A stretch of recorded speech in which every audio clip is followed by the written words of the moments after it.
চেতলায় একটি খুনের ঘটনার দিকে নজর রাখবো। মদের আসরে কুপিয়ে খুনের ঘটনা ঘটেছে। চপার দিয়ে কুপিয়ে খুন করা হয়েছে একজনকে। অভিযুক্তকে গ্রেফতার করেছে চেতলা থানার পুলিশ। মদের আসরে বচসাজ্যের এই খুন বলে খবর। পিয়ালি মিত্র আমাদের প্রতিনিধি রয়েছেন আমাদের সঙ্গে। পিয়ালি, কি ঘটেছে পুলিশের তরফ থেকেই বাকি বলা হচ্ছে?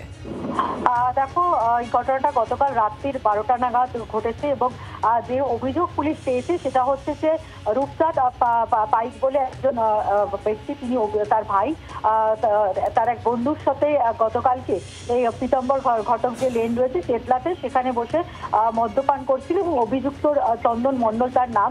এবং সেই সময় মদের আসরেই এই চন্দন মণ্ডল তার ভাইকে ধারালো অস্ত্র দিয়ে মাথায় আঘাত করে এবং তাতেই তার মৃত্যু হয়, যেটা পুলিশ প্রাথমিকভাবে জানতে পেরেছে অভিযুক্তকে গ্রেফতার করার পর।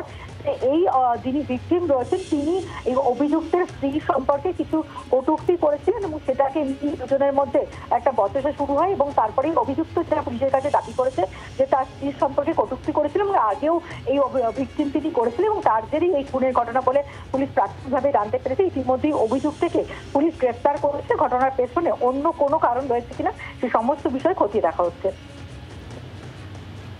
ধন্যবাদ পিয়ালি। বাংলার আওয়াজ, বাঙালির আবেগ, জি 24 ঘন্টা।